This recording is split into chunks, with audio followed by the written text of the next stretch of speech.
Salam sejahtera Malaysia, selamat pagi. Aduh, betul-betul saya baru bangun pagi. Saya terkejut betul. Kenapa? Semalam saya mimpi, tiba-tiba saya mimpi si Mahathir meninggal dunia. Aduh, tapi syukurlah kalau mengikut kami punya tradisi budaya, kami bilang kalau mimpi orang mati itu sebenarnya dia akan panjang umur. Dia akan panjang usia. Nasib baik hanya mimpi.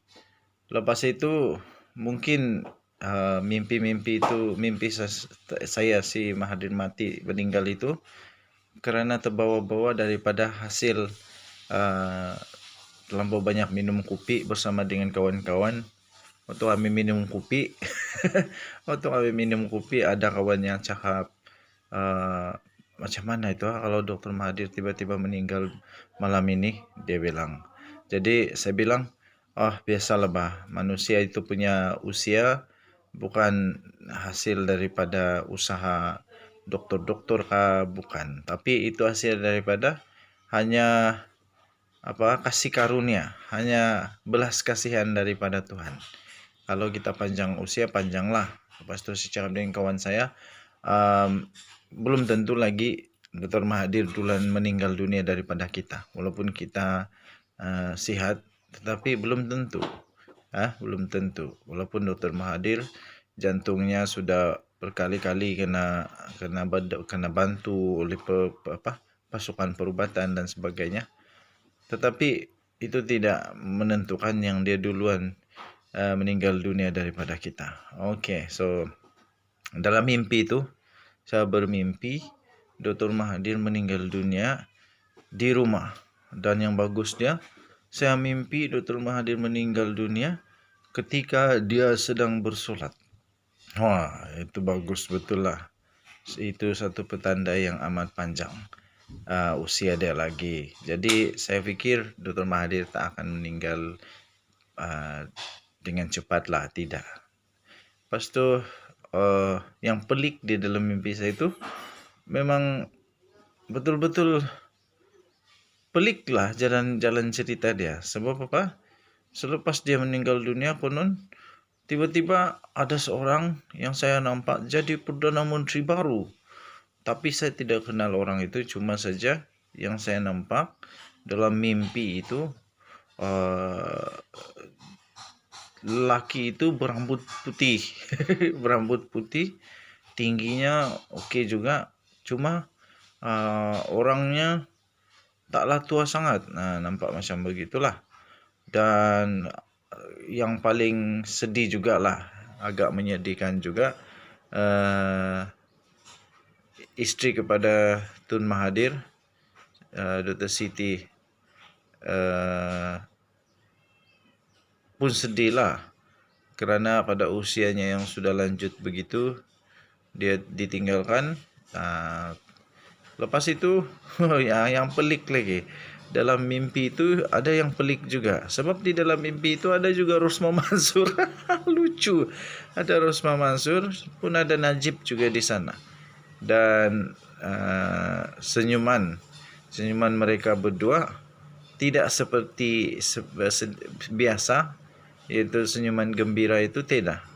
Mereka turut bersedih kerana pemergian Tun Mahathir kononnya dalam mimpi saya.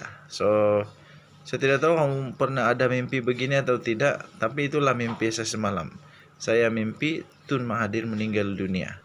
Dia meninggal dunia ketika solat subuh. Lepas itu dia meninggal dunia dengan tenang betul, dia meninggal dunia. Jadi itulah ajal maut di tangan Tuhan.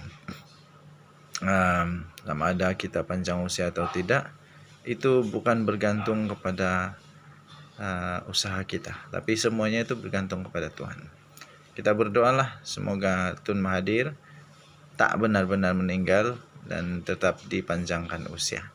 Denyut nadi suara rakyat bergema di channel ini. Itulah cerita mimpi saya. Bye-bye.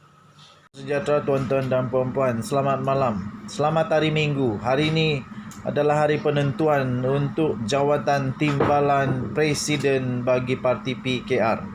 Tuan-tuan dan puan-puan yang dihormati sekalian, ada berita terkini yang baru saja diterima pada ketika ini, hampir pasti, dan bagi saya sudah pastilah kot, Rafizi menang sebagai timbalan Presiden PKR. Dan berita yang baru diterima, Rafizi sekarang ini sedang mendahului dengan lebih daripada 10,000 undi, mendahului pencabarnya untuk timbalan Presiden PKR, iaitu Saifuddin, dengan ketinggalan 10,000 undi. Walaupun ada keraguan, ada lebih kurang 6,000 undi yang disebut sebagai undi ragu, tetapi tuan-tuan dan puan-puan, itu tidak mampu mengubah keputusan yang bakal diterima. Walaupun kalau 6,000 undi ragu itu dikatakan undi yang boleh menang kepada Saifuddin, tetapi itu masih tidak dapat menggugat keputusan sekiranya tetap kekal 10,000 undi Saifuddin ataupun Rafizi mendahului. Jadi pada pendapat saya sudah sah, Rafizi akan menjadi timbalan Presiden PKR. Saya pasti ini akan menjadikan Pakatan Harapan secara spesifik, PKR akan menjadi semakin kuat. PKR akan menjadi boleh bangkit semula, dan PKR pastinya akan boleh maju semula. Okey, so tahniah diucapkan kepada Rafizi yang pada ketika ini dilaporkan sedang mendahului dengan lebih 10,000 undi, mendahului daripada pencabarnya untuk jawatan sebagai timbalan Presiden PKR. Denyut nadi suara rakyat bergema di channel ini. Kita jumpa lagi. Bye-bye.